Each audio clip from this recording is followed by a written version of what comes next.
Olha só, gente, a Polícia Federal conseguiu quebrar a criptografia do celular do banqueiro Daniel Vorcaro.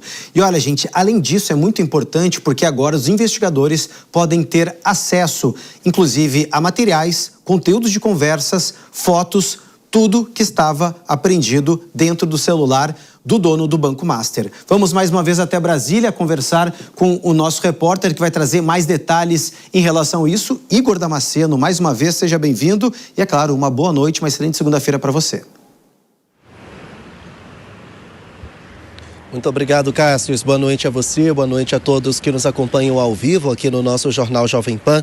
Pois é, os agentes da Polícia Federal já estão em posse de mensagens, documentos, áudios, vídeos, fotos, textos, tudo extraído do celular do banqueiro Daniel Vorcaro, dono do Banco Master. A quebra das criptografias e também o resgate de mensagens que já estavam apagadas só foi possível por meio de uma ferramenta recentemente adquirida pela Polícia Federal. Essa ferramenta tem o poder de quebrar mensagens codificadas e resgatar mensagens que já tinham sido previamente deletadas. E agora, em posse dessas informações, a Polícia Federal vai poder avançar com as investigações em torno do caso Banco Master, aquela fraude por meio da emissão de falsas carteiras de crédito na ordem de 17 bilhões de reais. Essa ferramenta teve de ser utilizada porque Daniel Vorcaro se negou a repassar a senha do celular dele durante as oitivas na segunda turma do Supremo Tribunal Federal no fim do ano passado. Então, para que as investigações não fossem penalizadas, foi necessário utilizar então essa ferramenta. Agora a Polícia Federal faz uma perícia em torno de todo o conteúdo que foi adquirido por meio dessa ferramenta, vai fazer uma espécie de compilação desses dados e repassar até o gabinete do ministro Dias Toffoli da Suprema Corte, que é o relator desse caso lá no Supremo Tribunal Federal. Fica em aberto se Dias Toffoli, em posse dessas informações, vai poder repassá-las para a CPMI do INSS. O presidente da comissão, Carlos Biana, já solicitou informações sigilosas, até então sigilosas, a Dias Toffoli, porque o Banco Master também teve ali aquele envolvimento no escândalo do INSS. Algo em torno de 250 mil aposentados e pensionistas com contas no Banco Master foram lesados por meio dessa fraude. Então isso também poderia levar a um avançar das investigações. Mas a parte mais difícil foi concluída. As informações que tinham sido perdidas agora puderam ser resgatadas por meio do uso da tecnologia e agora esse conteúdo é periciado pela Polícia Federal. Cássius.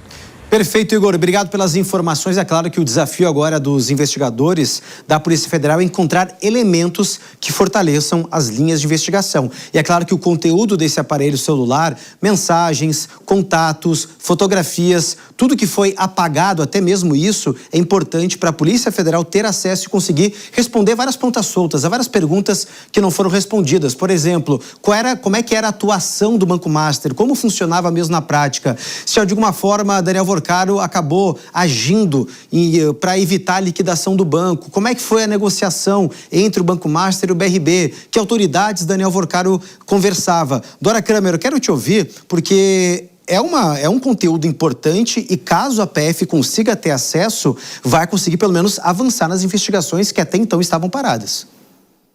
Não, acesso pelo jeito ela já teve, tá certo? Agora vamos ver se realmente esse celular tem o que se imagina, porque é claro que tem uma super expectativa em torno do conteúdo desse celular, né? Imagina-se que todas essas teias, essas ligações perigosas do Vorcaro com pessoas do alto escalão, dos altos escalões da República, estejam ali no celular. Mas também pode ter um super anticlímax, né? Vai ver que não tem nada, mas já é bem suspeito o fato dele não ter querido dar a senha para a Polícia Federal. Pode ter sido só um jogo de cena, uma vez que, se ele não sabe, os advogados devem ter dito a ele que a polícia tinha plenas condições de entrar nesse celular com senha ou sem senha. Então, tudo vai depender agora do conteúdo desse celular, mas que tem uma baita de uma expectativa em torno das conversas que tinham lá, porque a gente viu que a trama golpista, em boa parte, em grande medida, foi desvendada por causa de conversas de celular.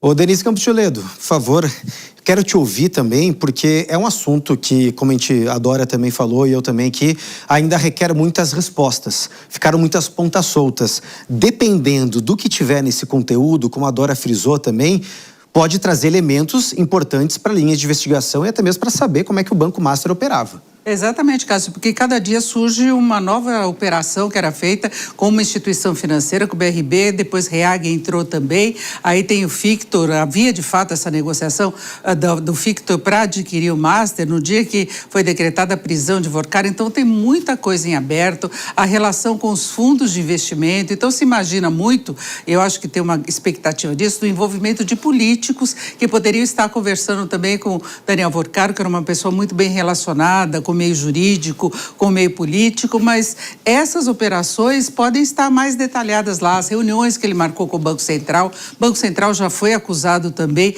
de ter passado informações para eles e ter tentado facilitar algumas transações antes da liquidação efetiva do banco. Então, muita coisa pode aparecer. Conversas de dia a dia mesmo, de negócios, podem estar nesse celular. Então, fica essa expectativa, né? Com certeza, ainda mais na figura, né, de Daniel Vorcar, ele que tinha acesso aos 3 poderes, conversava com autoridades, tinha um bom trânsito, inclusive, né, com pessoas importantes, influentes dentro de Brasília.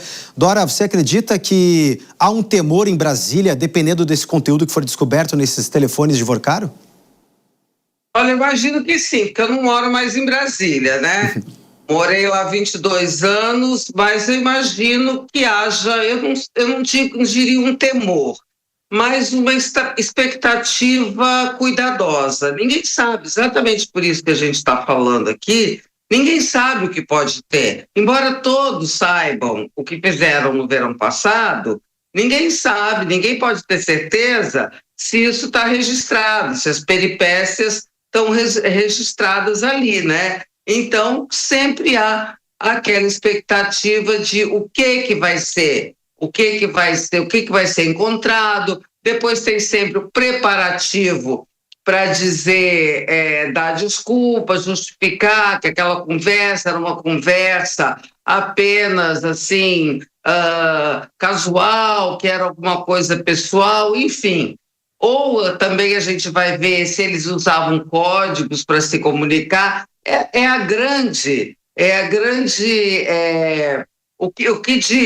matéria de noticiário, a grande expectativa é em torno do conteúdo desse celular.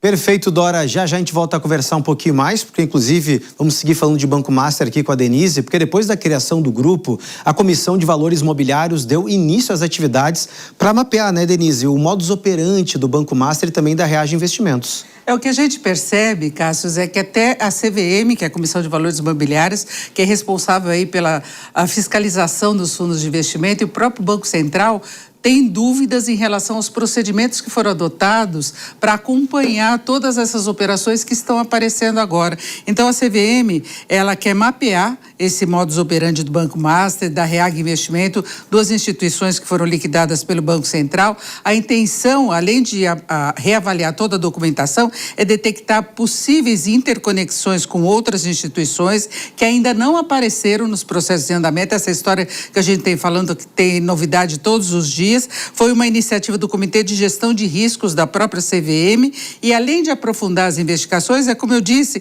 eles querem avaliar possíveis propostas de melhorias estruturais na regulação, supervisão, governança processual, cooperação institucional, dependendo do que for detectado. Então, é uma autofiscalização da CVM para ver se houve alguma falha. O Banco Central está fazendo a mesma coisa, também tem essa sindicância interna para acompanhar o que vinha ocorrendo internamente no Banco Central, no acompanhamento do Master. Porque uma coisa a gente tem falado muito, eles vendiam CDBs no mercado, colocavam no mercado uma remuneração de 140%.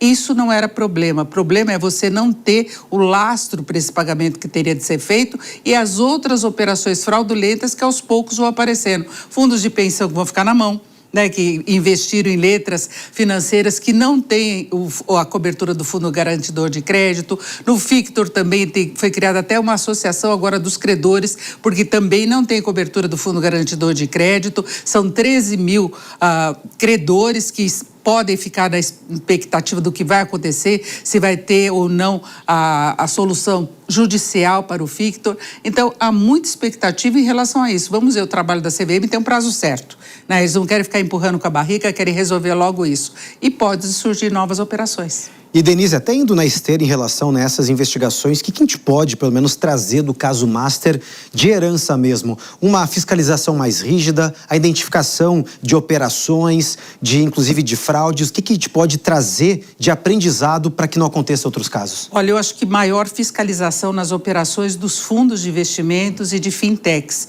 porque havia as transações passando de um fundo de investimento para outro, que inflando o patrimônio da instituição financeira, sem que houvesse, de fato, essa solidez financeira que eles tentavam passar para o mercado financeiro. Tinha operações fraudulentas, aumentava a carteira de crédito consignado sem comprovação que essa carteira existia de fato. Então, tudo isso foi, inclusive, oferecido como garantia na aquisição proposta pelo BRB do Banco Master. Então, eu acho que faltou fiscalização ou não tem os instrumentos adequados. A CVM está sem presidente, isso ainda tem que ter a confirmação da indicação pelo presidente Lula, passar pelo sabatina pelo Senado, mas a CVM está trabalhando, o Banco Central também, mas alguma coisa na legislação ou na fiscalização tem de mudar, porque isso pode ocorrer de uma outra forma, apenas para inflar patrimônio, para enganar mesmo o investidor.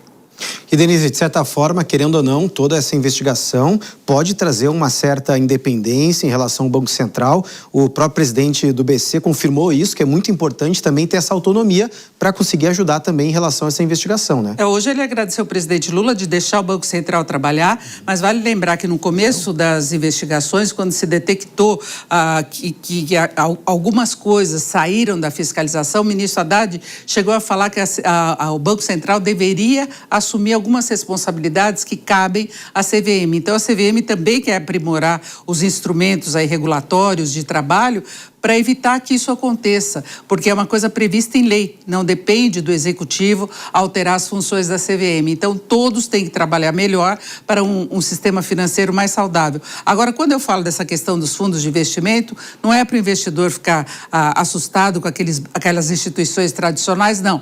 Essas que têm tudo definido, tudo certinho, rentabilidade que se vai acompanhando mês a mês, não tem nenhum problema. Essas instituições operavam para esconder muita coisa mesmo. Perfeito.